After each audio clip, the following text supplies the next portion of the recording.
Welcome to our Going Green podcast. Today we're going to have a look at the latest IPCC report, number 3, which came out this week, which is entitled Mitigating Climate Change. Now, this is their third report that's come out in the last few years. The first one was called, surprisingly, IPCC 1, which basically dealt with, climate change. What's causing the problem? And then IPCC 2 came out, and that said, well, what is the current state of the problem? And then this one is sort of IPCC 3, which is basically sort of, how can we fix it? And I know, contrary to sort of what a lot of people have been saying, the report says basically it's not too late. It is nearly. Yeah. And if we don't do something now, it will be.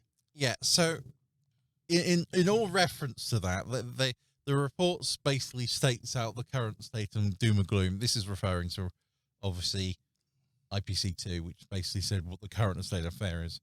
And then they said, right, here are the projections and here are sort of the let's the climate models, and they basically gave them some lovely numbers, so they sort of said, right, if a climate policy that enables a country to do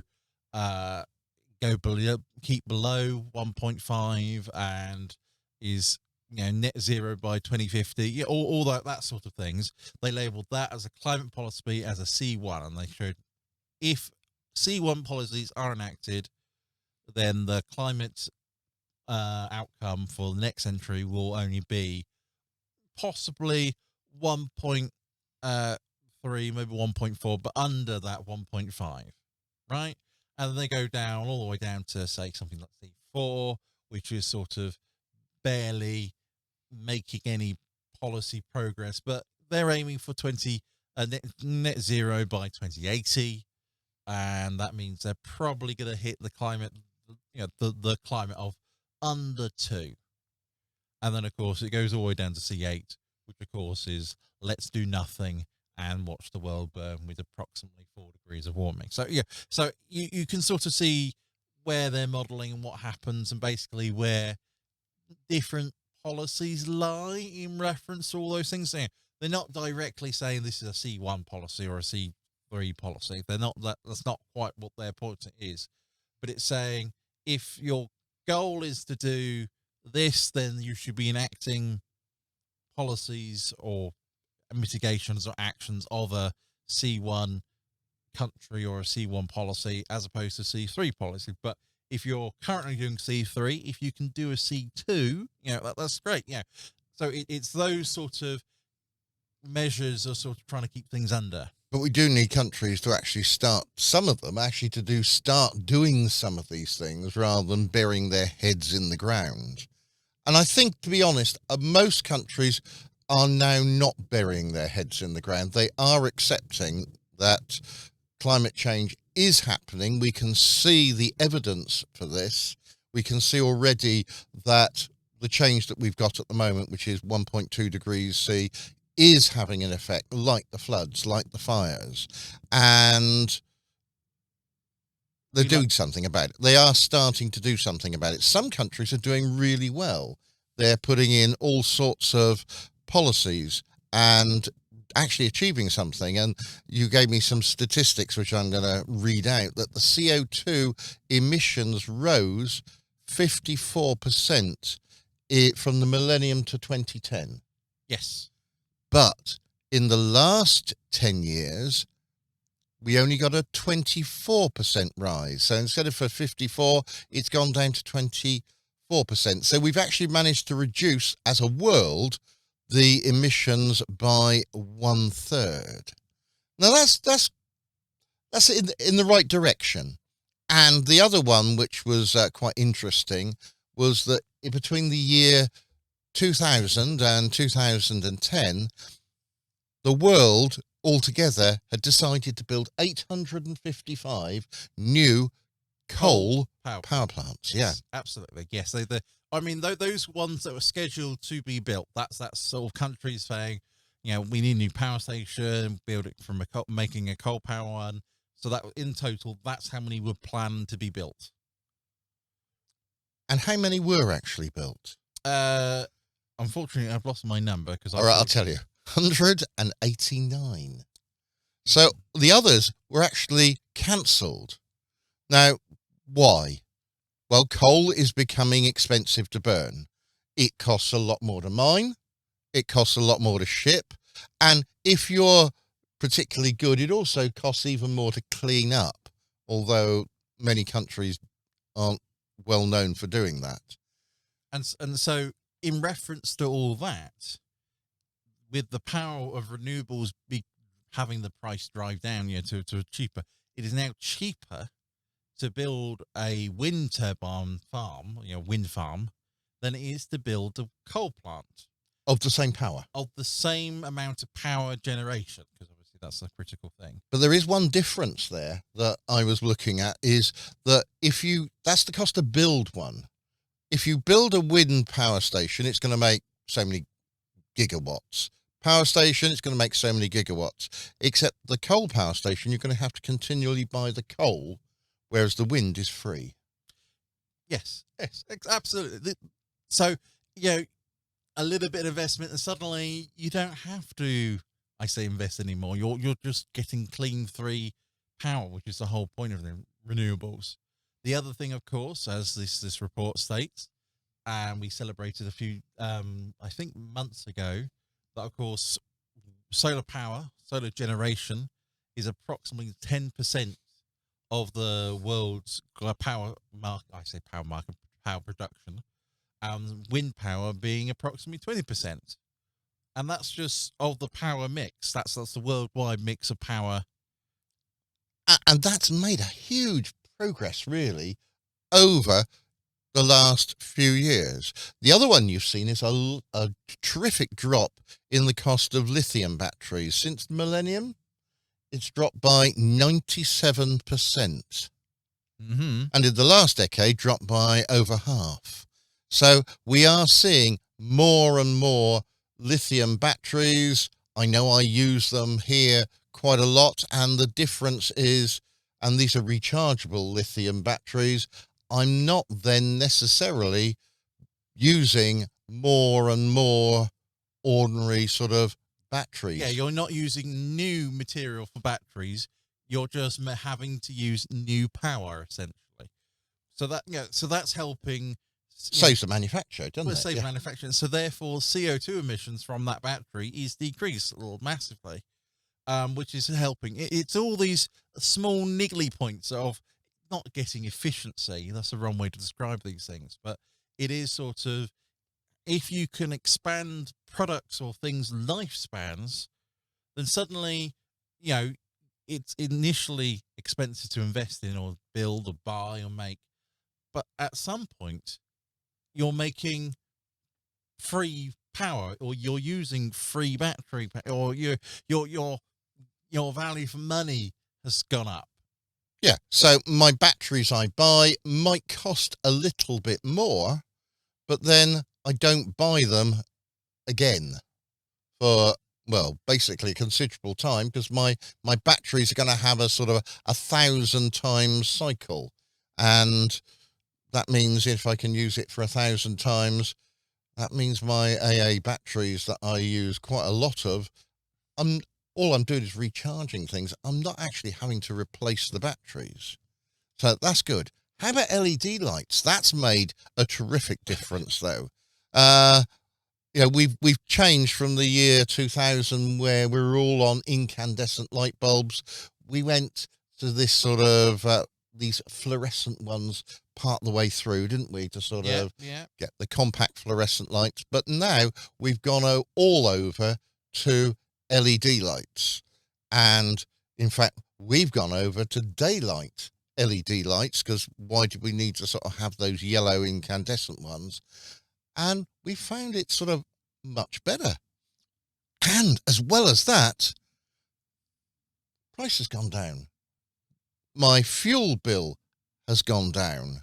I remember when I bought my first LED light bulbs, they were really expensive, and now they're not. And that's good. And we were looking at, over the last 10 years, over 4 gigatons of CO2 have been saved by the whole world using LED light bulbs. They have. But there's a thing about that. Yeah, though, there's a isn't there? massive thing about that because, of course, we have still generated the power, The same power, the same amount of power to power what would be incandescent the light bulbs. incandescent light bulbs. It's just instead of spending all the power on, lighting, we've managed to use the savings we've made on the lighting to power other things Like mobile phones, mobile and phones. more TVs, and But more importantly, the electric vehicles, you see. So Yeah. we haven't we've still emitted, unfortunately, those 4 gigatons of electricity or CO2 from being made by electricity. But instead of sort of going to just powering your home and sort of keeping it bright and light so you can see, it's gone into other things, much that are, I say, cleaner, greener. It's one of those things where instead of having to produce, say, 8 gigatons of CO2 for the power emissions, we've actually just allocated the previous 4 gigatons. So we've saved building a new power station or several. Effectively, yes. So it's one of those. This is where people say, well, there's nothing much done for climate change. I can't see, because, of course, we've allocated the power to a different place, but they didn't have to build a new power plant. See, and therefore that's where the saving is, not building the power plant as opposed to the CO2 emission directly. And of course, if they haven't built the power station, they haven't then desecrated the landscape trying to dig up coal or mine gas. So it has not just the benefit in the power station, but the benefit along the whole of the infrastructure where we save CO2 everywhere. Because if you dig up coal, it's going to require power to do that. If you're going to need to transport the coal, you are going to need power to do that. And power usually means CO2. So it's sort of, mega savings being made, basically. Yeah. So those are the few things to sort of, you've got to remember that it's not quite, you say, are we saving CO2 or stop emitting CO2? And the answer is we're not quite there at the moment, but we're getting there. But it's actually, we're not putting out more CO2 is the critical step, or even more, because we are still producing CO2 emissions. Yeah, if we look at the annual change in CO2 emissions in the EU, we came up on this report, some really interesting figures.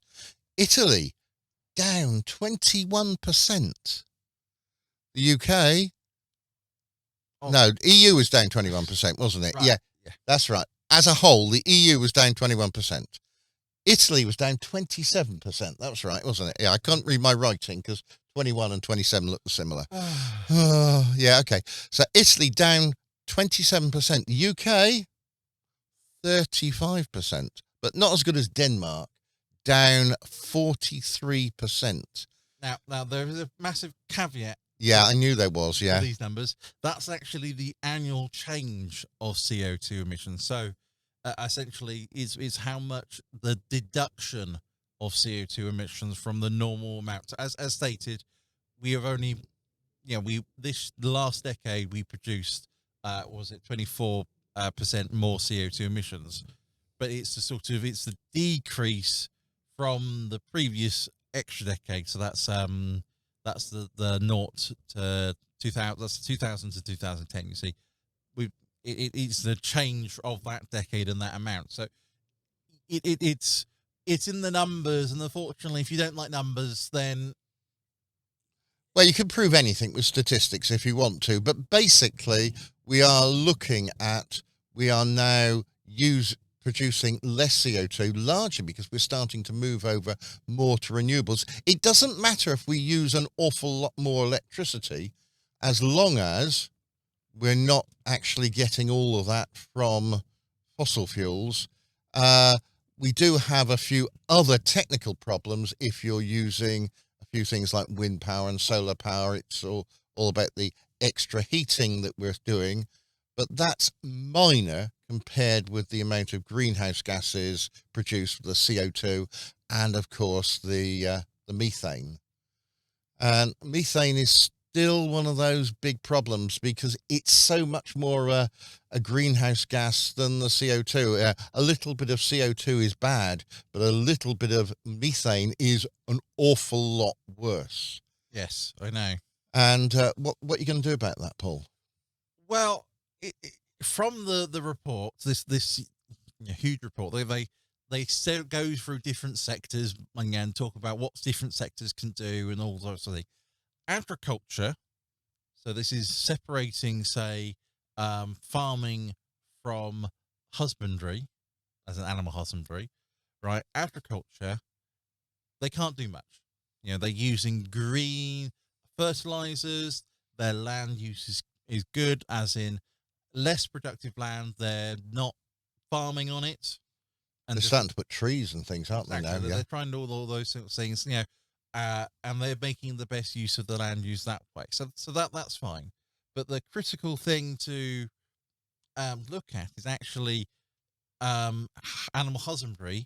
The report goes glaring into detail, sort of what's the main producers of things, and it is the cattle industry that are now. Admittedly, the report doesn't say need to go and cut all cattle out or even all animals out. They're not talking about that. All they're saying is that the current production of beef is leading to this amount of CO2 emissions there and methane emissions. And so they're saying if we cut our beef intake, the amount of beef we consume, and let's say we eat more pork instead, just or lamb, or yeah. chicken. Other meat sources are available. Yes, exactly. But it's the reduction of the beef consumption is the critical part. Is more that you can save sort of megatons of CO2 emissions from that, and that's my increasing, of course, the poultry, but the other meat production instead of the cattle one. So if you're going to eat meat, fine, but just try and steer away from beef. Eat more poultry, chicken, turkey, or whatever you fancy, duck. Eat more lamb. Eat more pork. Yeah, there's all sorts. There's all sorts of things, yeah, and fish, of course. Yeah, so they're not saying no to all these things. They just merely say we should be changing. Not I say changing our diets, but looking at what's happening in our diets and looking at what is producing the most, and do we need all this beef? Considering that, say, the pork industry, the pork market, I know I'm using pork lots, but you could say the same as chicken, they're all or lamb, they're the same. They're only fractions of the price or the size compared to the beef. So let's say you halve the beef and you increase everybody by the remaining up to the percentage obviously divided of that half, then suddenly you are feeding the same amount of people, you are producing the same amount of meat, but a lot less methane. And critically also a lot less methane, not methane, CO2, or at least CO2 equivalent. And so it's by looking at sort of that sort of way of doing things, like decreasing beef for other things, suddenly you can then enact huge climate change, I would say goals, but sort of you can make huge emission savings as not only as a customer, but as a business. But so this is one of the things that basically you can do.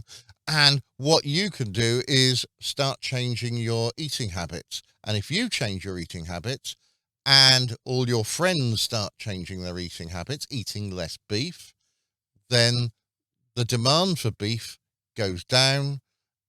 The demand perhaps for more lamb, pork, chicken, whatever, poultry, fish, going to go up.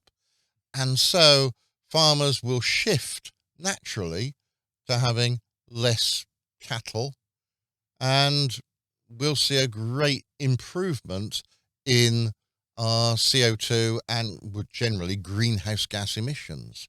So, yeah, it is when people say, what can we do? It's those sort of things, but it is the we is the whole population starting to move away. Don't necessarily have to stop eating meat altogether, although that can also be quite good. But it is just having sort of less beef. Beef is the big problem, so we want to try and get rid of that. Okay, so what other things have come up in this report? There's quite a lot, really. Yeah, there's huge amount. There's loads of chapters, aren't there? We finished at 16 and sort of said, "Oh, too much." Anyway, There were 17 chapters, Paul. Oh, too much. But they said key interesting things. At the latest climate COP26, there was this huge pledge about deforestation or protecting or stopping deforestation and doing all those sorts of things. And so they had a look at about the sort of things, critical uses, at least land use, and basically said, what are the driving factors behind deforestation? And they led to lots of ways of looking at things, saying if a forest is near a road, it is likely to be deforested, as opposed to if a forest is at higher elevation, it is less likely to be deforested.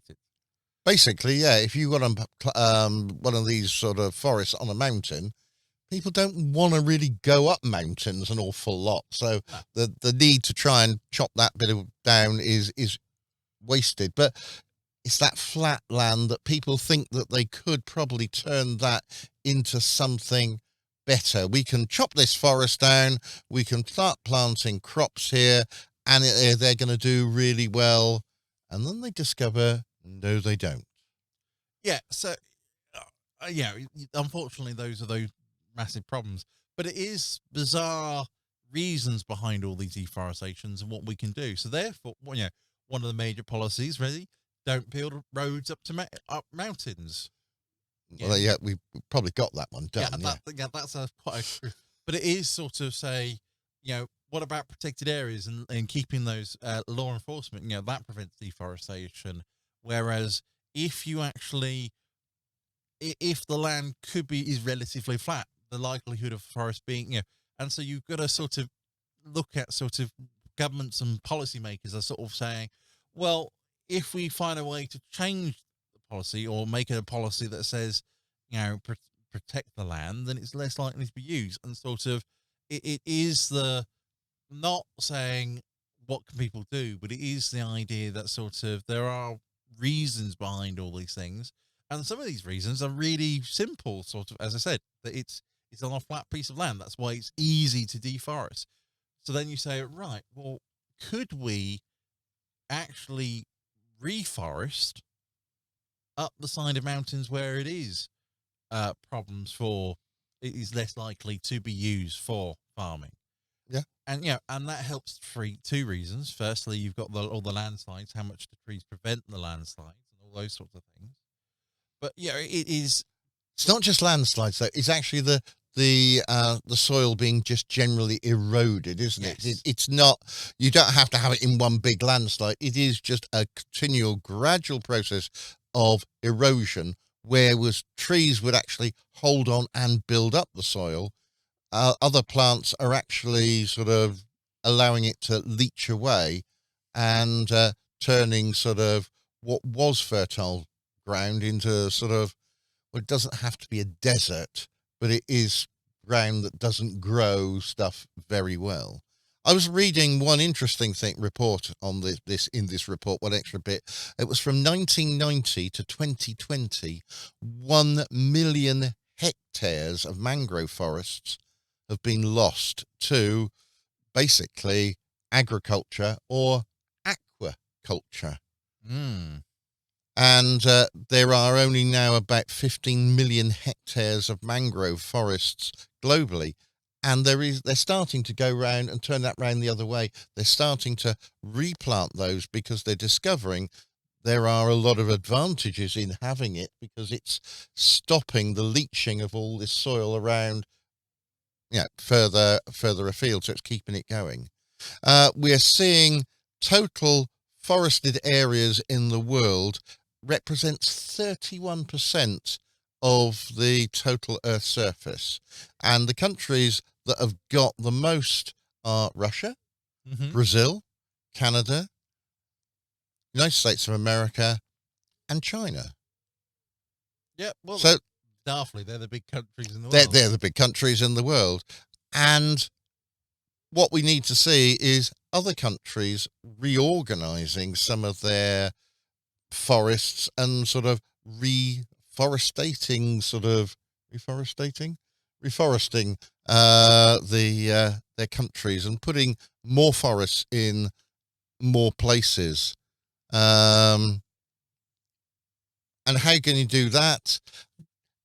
Oddly, one major thing that stops deforestation is law enforcement. Yes, actually having people protect the area. Yes, absolutely. Because, of course, a lot of the deforestation that happens, we're thinking of, say, in Brazil, is actually illegal forestation, where the government said you can't deforest here, or chop down trees. And they do anyway, because who cares? Who cares? But if the police come and they actually patrol the areas and stop these illegal deforestations, then suddenly it prevents all these things. And there's so much about these things, and how much it prevents all these, how diversity loss and all things. So, the answer is this report is such a huge, volume of knowledge, and we're going to be, talking about this, but for months, yeah. But policies are going to be set for the next 5 years, for the next couple of years, based on all this information from this document, and gives an idea of what to invest, where to go through, what to do, and how much impact those measures would actually present and give. The last thing I want to put in here is that now we've got new things, new technology that exist that we didn't have 10 or 20 years ago. One of those I'll throw in is carbon capture. A few years ago, we did not have carbon capture. Now it's costing about, I looked it up, $600 to remove 1 ton of CO2 from the atmosphere. Yeah. And you couldn't do that a few years ago. So we are now managing to sort of do that. But if you're a small country and you now want to do CO2 removal, you don't have to pay an awful lot of R&D and do a lot of research and work out how you're going to do it. You can just go and buy that technology without having to spend all that money learning how to do it. Yes, it's one of those things where the pace of technology has come about, and it's revealed that essentially countries can now buy solutions instead of having to spend a lot of money developing. Yeah, they were talking about in this report that typical development cost is equal to a small country's 3 times their GDP. And a country doesn't have 3 times its GDP. It barely has its own single GDP. Whereas a big country might be able to do so. But the big countries, developed countries, come up with solutions that are enabling the smaller countries to actually essentially just buy the technology, build a plant. They're done. They don't need to spend money on, working out how to do it. They can just, buy the technology, or in place, buy a plant and have all the technology there made and produce, and then they can decarbonize. Yeah. You've been listening to the Going Green podcast, looking at basically what we can do to try and improve our world at the moment, looking at the IPCC 3 report. Yes. I just had to check I didn't have too many C's there. So thank you very much for listening. We will be back next week with another podcast looking at some more aspects of going green. And until then, it's goodbye from me. A goodbye from me. Goodbye. Bye.